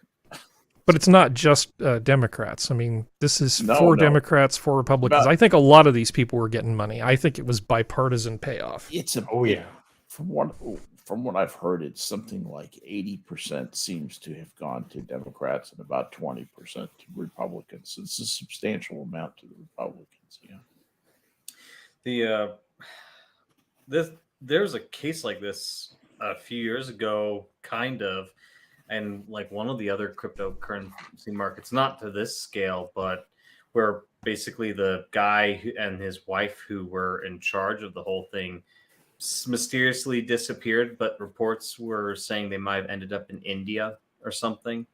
And it was like 300 billion or something, or 300 million. I can't remember what the numbers just get so big that it almost doesn't matter. Yeah. Right? It's just like million, billion, trillion, doesn't matter. Yeah, but it's just one of those things where I'm just like, I've been having the discussion I've been having with my folks is basically, I'm like, I don't want my biggest fear of getting into stuff like crypto, or even for that matter, like the stock market, which is just basically not quite as extreme, but is that you do run a risk. I mean, there is always a risk of something like this happening. To me, crypto is just so unsecure in many ways that I don't know. I really just don't buy into the idea that you. How is crypto different from a bank? I mean, the way the money value can adjust in such a short amount of time. You can go from having a crypto coin or whatever be valued. It is a lot more volatile, but currencies adjust in value relative to one another all the time. But there's more history. Nowhere near to behind the same that. Cryptocurrencies just have more variability, and they have more things that buffet them. They have more things that influence their price too. Well, this is where somebody's going to start to use the word fiat currency any time now. But the cryptocurrency is useful as currency because it's limited, right? It's a finite resource, so you can use it as a some fungible instrument in terms of relative to something else. Exchange allegedly, value. Right? And then you've got money that's backed by gold, which some people say it has an intrinsic value, or silver. And then there's money that's backed by the goodwill and best wishes and hearty handshake of a government, right? And that's the fiat currency that everybody loves. So on some level, all money basically depends on everybody agreeing that it's worth something for some reason, whatever that reason is. And that is my point. Right. And so the thing about crypto is if a government were to issue it, right, then it would be a mechanism by which they'd say, okay, we're a government, we stand behind this, and we can't print more than a certain amount of it. That scheme would seem kind of okay. But the fact that the tokens for this are just sort of coming out of the ether means that we all have to just sort of collectively agree that, yeah, this is just sort of worth something. There's nothing behind it other than the fact that it's limited. Right. And that's what's just kind of odd about it. It just doesn't feel right. You can't get naked and roll around in it Scrooge McDuck style. What happens with currencies like that when they're supported by nothing? When times get bad, they drop to worth nothing. Yeah, real estate is good. Tangible physical property is good. They ain't making any more of it. Yeah. This is why art and gems and precious metals and stuff have had value forever. Up on long-term consumables. Yes. Yeah. I was going to get one of those Banksies, but they keep disappearing. I figured they'd have paint splashed on and mashed potatoes and creamed corn or whatever else Greta's up to these days. Yeah. So speaking of the grift, let's make sure. Oh, this is okay. We're not gonna. I'm gonna do this properly. I'm not gonna screw this up. You're not gonna make fun of me this time. Ella Shemp.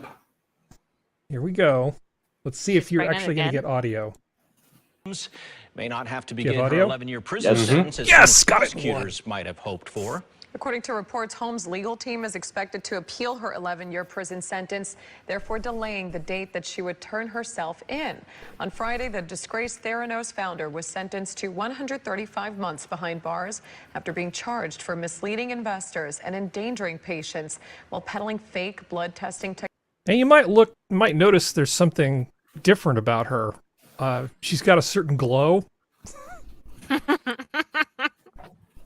Yes. Yeah, everybody was thinking that she was going to go spend time in jail. Not so much. Technology. Holmes is currently pregnant with her second child.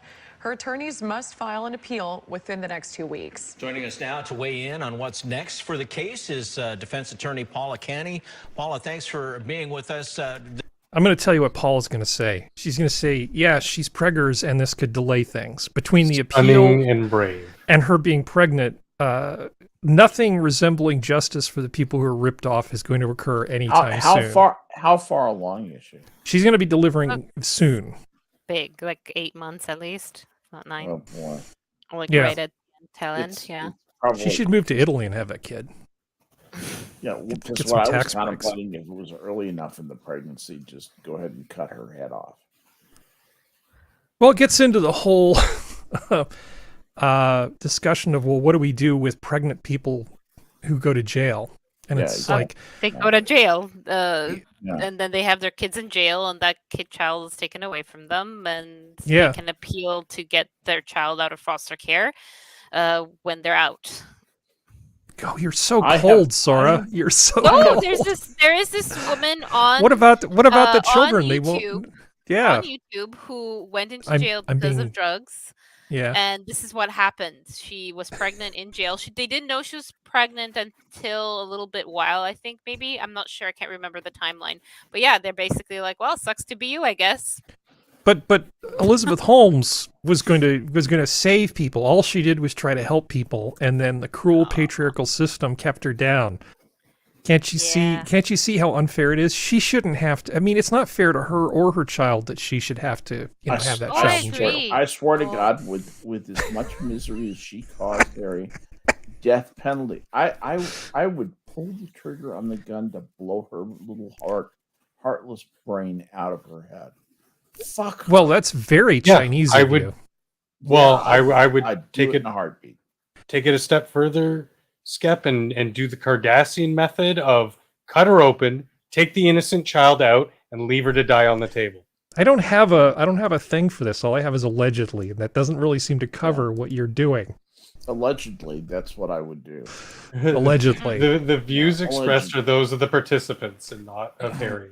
The problem is she's got money. She's got access to even more money, and she's really playing up the whole sympathy card. She should have gotten a lot longer in jail. She got a relatively life sentence considering what she did. Mm-hmm. And now we can't even manage to get her ass into jail because she can just keep making babies She indefinitely. does not need to raise that baby. They will find somebody to raise that baby. Yep. It will be fine. Yep. And honestly, couldn't she end up getting out a lot earlier for good behavior? Anyway, she'll- I mean, she'll A serve 10, no 11-year sentence, she's going to serve, She what, will 2? serve no more than 2 or 3 years at Yeah. the very most, at a minimum security facility, Mm-hmm. with open work Luxury privileges, resort. and probably get early release even from that with an ankle monitor that she'll wear for a year, and then get out of that and supervised release for 5 years or whatever. She could work in the kitchen and learn. She could learn how to make paella. It'd be excellent. And she can then release she the could take- cookbook, tell all Yeah. afterwards, and I actually have Snoop Dogg's cookbook. I didn't know he had one. Is it good? I enjoy it. That is a toxic individual. I swear to God, she will corrupt anything she touches. I just want to see her spend some time in jail, and it just keeps not happening. She's going to show up on your doorstep, Harry. Mark my words. Your It's arch like, I heard you nemesis keep will come to talking you. about me, huh? Yeah. That's why I use a pseudo-pseudonym. She's going to have to find me. Just don't dox me. We'll be fine. It's almost just like there's some kind of I don't know privilege about being able to bear a pretty blonde children girl with money. Yeah. in the legal system. It's almost like women aren't treated the same as. Never mind. Yeah, it's almost like the legal system doesn't care about you unless you're fall into certain protected classes. Yeah, anyway, this is my nemesis. This is what she's up to. She's not going to be in jail anytime soon. Between the pregnancy and the appeal, she's going to be out on some ridiculous bond for the next couple years. She's not seeing jail anytime soon. She might die of natural causes. I mean, legitimately, die of natural causes before she ever sees a day in jail. You might be right. Yeah. You may well be right. Especially if the sentence gets reduced. That's very, very possible. On the plus side, this has all the makings of excellent Hollywood drama film. You can bet that the rights will be sold by her to some executive or producer. Well, segueing from one baby maker to another. Exciting. Something the Monterey Whale Watch team says Aw. they've never seen before. Oh, So we thought that maybe it Whale was a deal. different kind of animal at first. We were very confused. That is when cinematographer Evan Brodsky took up the drone to get a closer look. Drones I finally do was quite something amazed. useful. There was definitely mama nearby, Oh, so Brodsky, it was a okay. good sign it was a calf. But seeing the small size of this baby calf, literally smaller than the pectoral fin on these full-grown Yeah, mama that humpback, looks which is better Oh, than you memories. did up it, to a 15 feet baby. long. According to the Monterey Whale Watch, this is the first ever documented calf off the Monterey coast. You see, Oh. Because normally the calves Whale. are born much further south in warmer water. They're not quite sure what the hell happened, but somebody got their timing screwed up because this calf has no business being off the coast of Central California right now because it's too cold and he's just a little wee thing and he needs to be in warmer water where his life is easier. So hopefully this little guy's going to be all right. Little baby. A lot of talk of babies on tonight's Minions. I don't know what's going on. This is the best baby, though. Yeah, that's a pretty good one. I like That that is one. pretty cool, baby. Yeah, none of the sunfish stuff. This is a much No. better, much better. Much nobler fish. Whales aren't Sunfish. fish. So, okay, Depends on the fish. gentlemen, I want to show you something super cool. I love this. This I literally could feel my testosterone increase by 50% just watching this video. This is the Boy. best video ever. Look at this.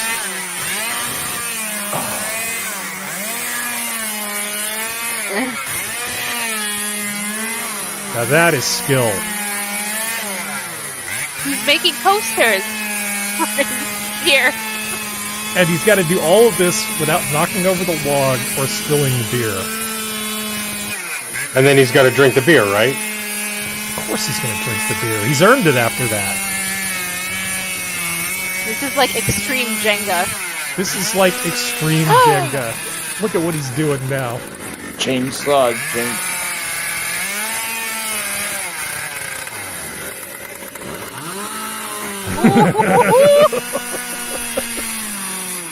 Damn.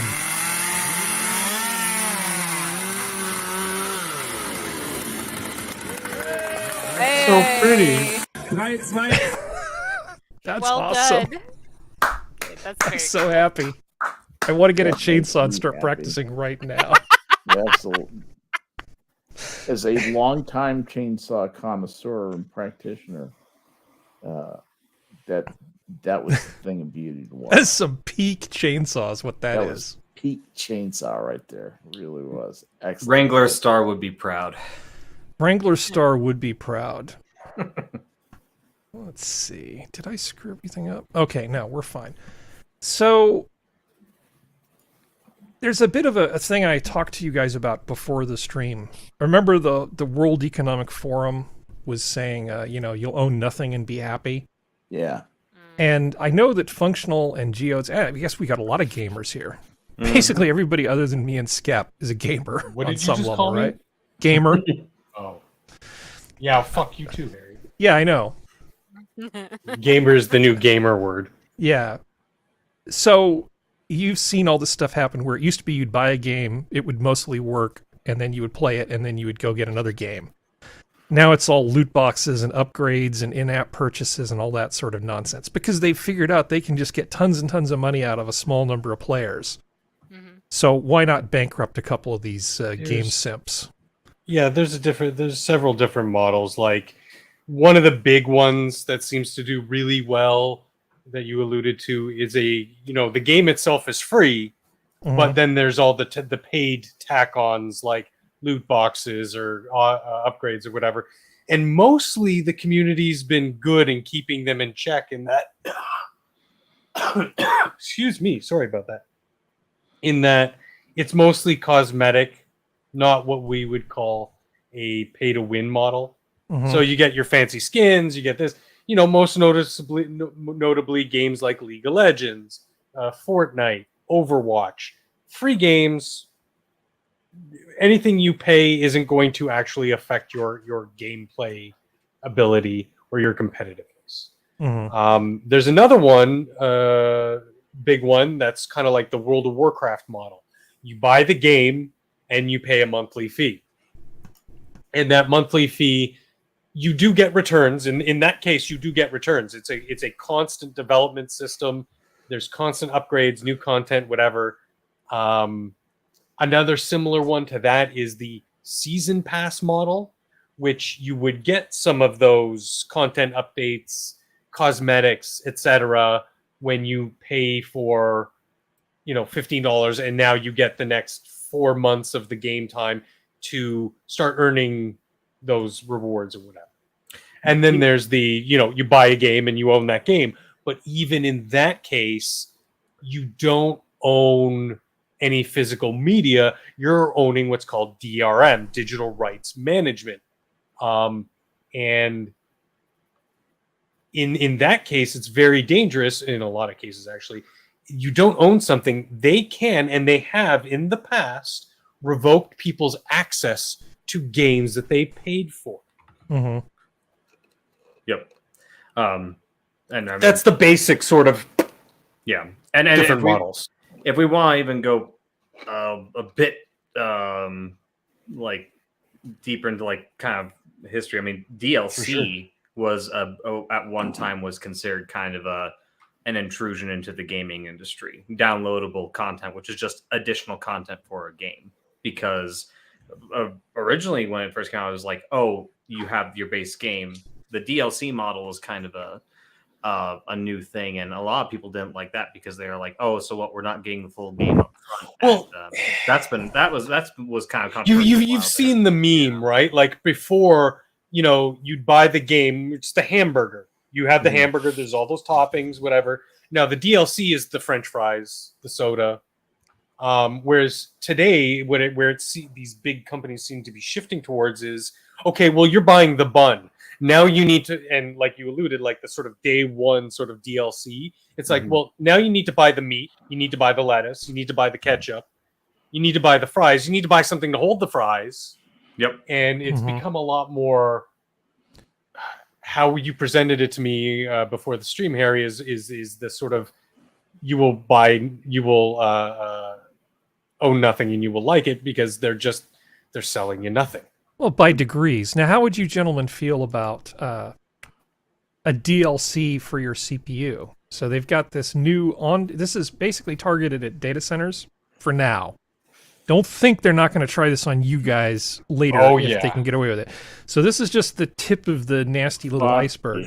The new on-demand service from Intel will be for their data center customers for now, but I'm sure this is going to shift into consumer CPUs as years go by. And in some cases, it'll be all right. A data center CPU that can be upgraded with new features without a full CPU upgrade.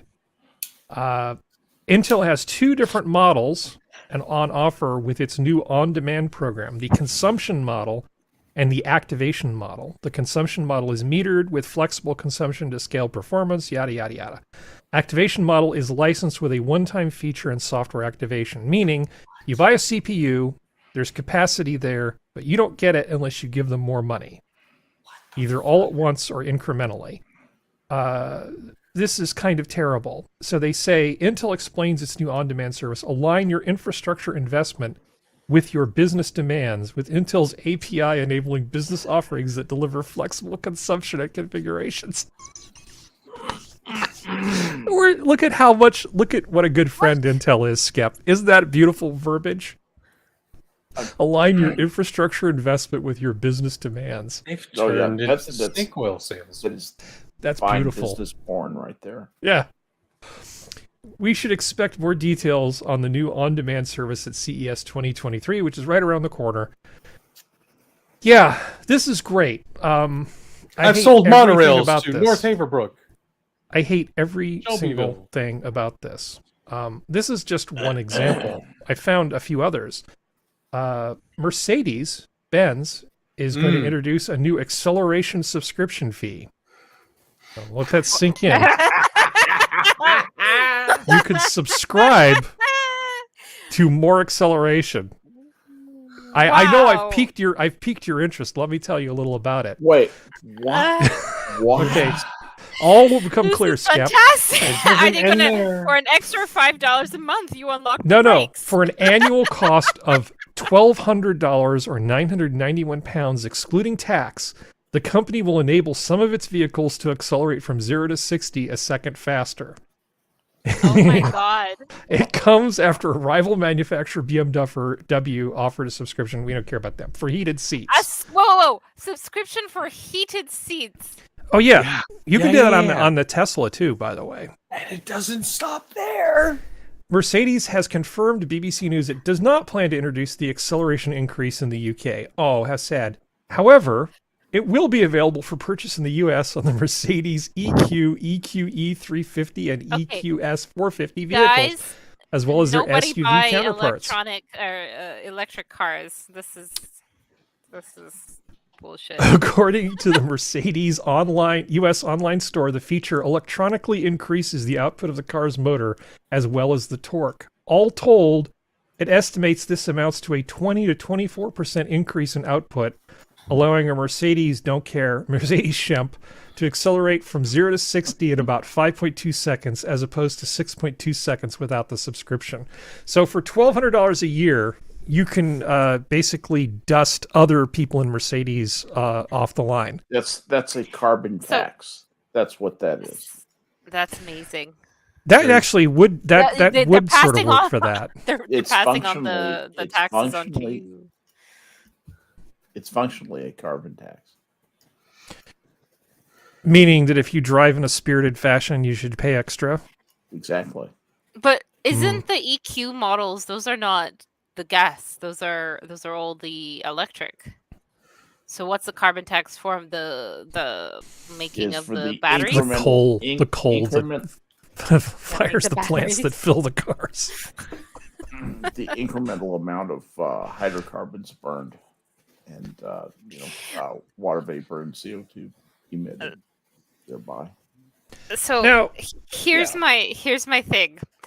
For okay, you want to do the subscription service crap for like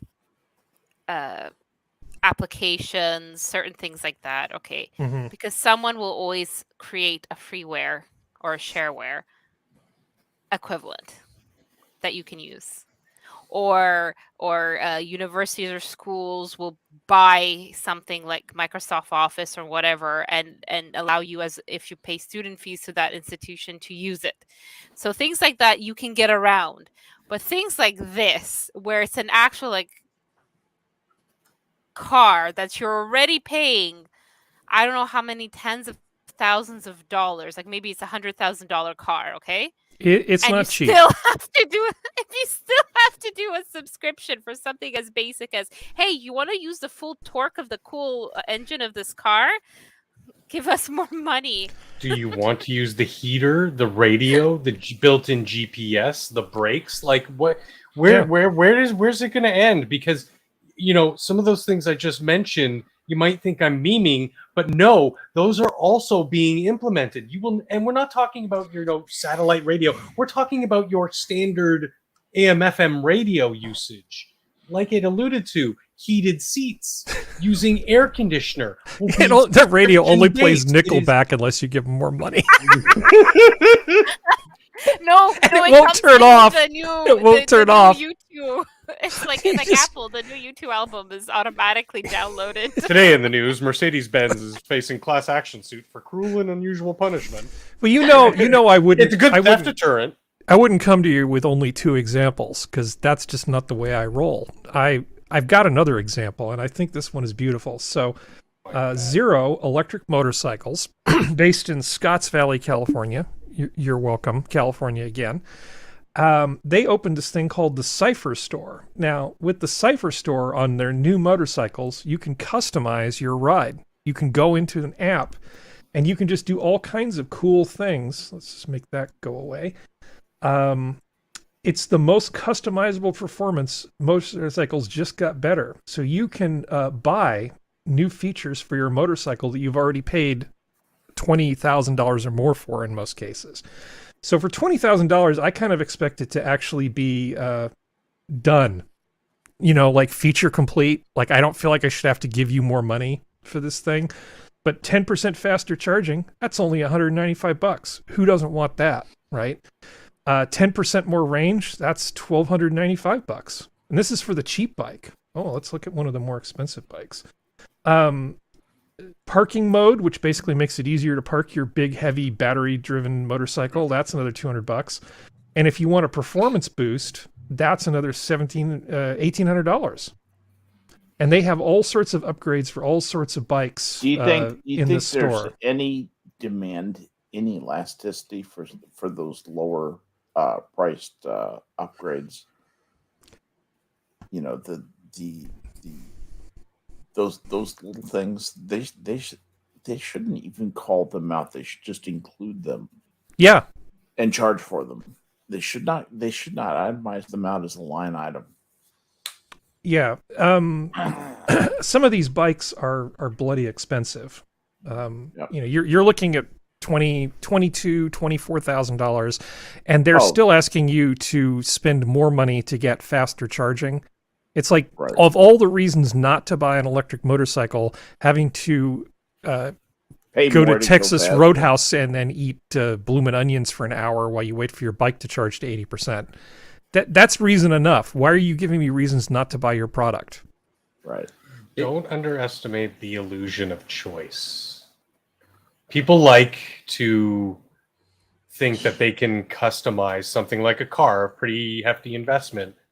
But really, they're just being double charged for things. Like Hey, this. were you around a year ago or so, Functional, when I No. talked about the motorcycle airbag vest that you had to have a subscription to, and so if you didn't pay your dues on the subscription, it just didn't deploy when you got in an accident? No, I wasn't alive back then. Sorry. It's beautiful. I said around, not alive. I don't like the world. I just think you should charge a fair price for something that's feature complete, and then you should just be happy that you get repeat customers. I'm tired of this. I will say, and maybe I have a silver lining for you, possibly. Two things. One is, if this becomes more of a trend, whether it's computers or vehicles, there will, I believe, become options that will start to open up for basically alternative forms of like vehicles or CPUs or something. It not right away, but eventually where you will like basically kind of more going old school with like companies that are more startups and stuff. So in some ways it could be good in the long run that way. So their newest bike that they just introduced. Sorry, Geodes. Can you see what it says right there that I've highlighted? DSR X comes in stock with every available Cypher 3 Plus feature. Yeah. Yeah. It's like they figured out that everybody hates their stupid pricing model, and now they're just like saying, "Oh, fine, we'll just give it to you with everything turned on." There you go. There you go. Because I can tell you, I am their target market. I am their target market. Idiots, who work hard and will spend money on stupid, expensive toys. I'm your target market, and I will not buy your stupid motorcycle if you're gonna nickel and dime me to have the anti-lock brakes work. I'm just not. Yeah. I'm gonna buy the Energica that costs $1,000 more, but is feature complete. Yeah. Yeah. And also has DC fast charging, but never mind. This isn't a motorcycle show. Yeah. The other thing I was going to say too is, there are, and this is kind of going back to even like my modding days, but also back when I was doing like computer science, like computer programming, computer science stuff in college. The number of people that I talked to who were finding ways or talking about like technology that was coming out to basically, hack things like game engines or hack certain features of like software or even to a certain extent hardware to get it to do things that normally it's not designed to do. If they start doing stuff like this, you can bet that there will be people working on ways to unlock this stuff for free, like to trick the system to make it do what they want. Yeah, one would only hope. Yeah. Well, because if in terms of the extra battery capacity that you can unlock from their stupid store, right? You're carrying the weight of those batteries that you're not able to use with you. That's what I was just thinking about. The fact that you're carrying the batteries. But you're carrying the batteries. Use all the potential energy that is available to you. Well, not only that, but they're actually making your e-mileage worse because you're carrying around all this extra weight. That's exactly right. Yeah. Right. It's like a boat anchor. Yeah. Sounds like ground for a lawsuit for me. Which it sounds like, yeah. Sorry, go ahead. You can get the boat anchor for an additional $600 a year. Yes. But it is monogrammed. It says 0 motorcycles on it, so that's fine. Let's see. I wanted to show you. Not everything in California sucks. There was a thing that's sort of been making the rounds, and it's mostly just people talking about how awesome California is. They're trying to get everybody not to leave. But I still like this video nonetheless. I'm going to play it with the sound off because I don't want to deal with this stuff. So it's a time lapse from Yosemite, which I just think is kind of gorgeous. Yosemite is a wonderful place. Have you guys ever been? Have any of you been to Yosemite? No. Oh yeah, I've been there. I've camped there overnight. Yosemite Valley had is an amazing. Option a while ago, but I unfortunately my scheduling wouldn't allow it at the time. So slept in the shade of El Capitan. If I had all the money in the world, I can tell you that I would definitely want to take Imaginary Girlfriend to like go spend Christmas at the Ahwahnee, which is this beautiful lodge that they have surrounded by all this stuff. I mean, this is just like, we have a lot of stuff like this. maybe not quite as good as this, but it's there's a reason why I just don't leave, and part of it's just because I just don't have it in me to leave all of this stuff. And I've been other places, and I just don't see stuff that's quite this nice other places. Well, that's why I love being here too. Yeah, exactly. Yeah. And Yeah, Oregon well, is North gorgeous America too. is just incredible. Man, Oregon's same got some here. beautiful, beautiful scenery. I've gotten to live some wonderful places. In all around the world. From Thailand to Europe to America and all the parts in between. And the USA and North America really has every kind of climate and terrain you could want to traipse around in. Really is an amazing place. Well, I found something else cool. So it's not in California, I promise. It's in French, unfortunately, so maybe you'll have to help me out. But look at what these people do with bamboo structures. Look at these incredible houses. Bamboo houses, yeah. Yeah. I mean, this is in Majestic Indonesia. and durable. I mean, come on. That's building something like that out of bamboo is pretty damn cool. I guess it's like a resort. Sorry? The Chinese have been doing excuse me, the Chinese have been doing that for centuries. I have never Bamboo seen the is so Chinese wonderful. build something quite like this. This It looks, this is pretty amazing. It looks a lot like the house from the jungle, or no, the Tarzan Swiss movie. Family. At the yeah, exactly that one. I wouldn't give Disney enough money to see the new Tarzan movie. No, I'm talking about the old one, like in terms of like the cartoon one. I haven't watched the new one. Fuck. But this looks really impressive to me. I wouldn't mind. I would not mind going to a place like this. This looks pretty cool. I agree. Sorry, I couldn't find something that wasn't in French. So this is a thing that happened. OnlyFans model obsessed fan got her name tattooed above his genitals and adds her to her life insurance policy. Okay, that's his choice. Okay. His body, his choice. Yeah. That's First Amendment all the way. This guy spends That's $25,000. Sorry, £25,000 a year on this young lady's services. Yeah. Or non-services. I mean, there's no service. There's just it might as well be Bitcoin that she's handing him. I mean, there's nothing of intrinsic value here. It's let's see. Mercedes also confirmed that the transfix subscriber calls her his goddess and muscle mommy, has a shrine dedicated to her, and has even had named her the beneficiary in his life insurance policy, claiming the OnlyFans model has ownership of his soul. Man, I mean, there's simping and then there's this. This is like that's not. called mental. No, that's called mental illness. Yeah. I mean, I agree. At the end of the day, it's their money, their time. They can do whatever they want. But A person need to be protected from that. It's one of those things where there is a reason why shame is a thing. If this guy had any friends, they would all say, "Dude, you're nuts. What the hell are you doing?" I mean, we're going to send you to Indonesia to a spa with no internet, and then maybe you'll feel better about things. Yeah. But mom washes his underwear. I'm not scrolling down because I don't want to see. I know that further down in this article, there's a picture of this guy's, junk adjacent tattoo. Yeah. No. Oh, come on.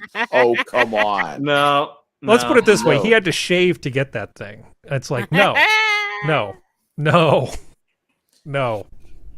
Maybe in the after show. Can you share this story? Come on, people, simp responsibly. No, but because I think I was going to share you this one because I was just I'm just like I'm like there is like this is one of those times where I'm like again shame really is there is a reason for it and this is important yeah. If I get a mullet, I want my friends to tell me to stop. I want them to just say no. A mullet is not a good idea. I don't mean the fish. I mean the haircut. It's business in the front, party in the back. Exactly. And then somebody else sent this right at the last minute. Theater director is sacked after installing a 6-foot-high vagina in the foyer, which shocked Polish politicians. It's vajazzled, so that's something. It's such an ugly depiction too. Yeah, this is George. This supposed is to be not a modern Georgia art. O'Keeffe thing. No, this Looks needs. like an apricot. It's not good. Now they were asking this woman why she thought this was such a good idea, and this completely sane and not crazy woman here wearing a hat said that she agreed to exhibit the meter-high vagina dubbed Lady Moist because she wanted to promote feminism. Okay. Moist. Yeah. Moist is the best word. Moist is right up there with turgid. Yeah.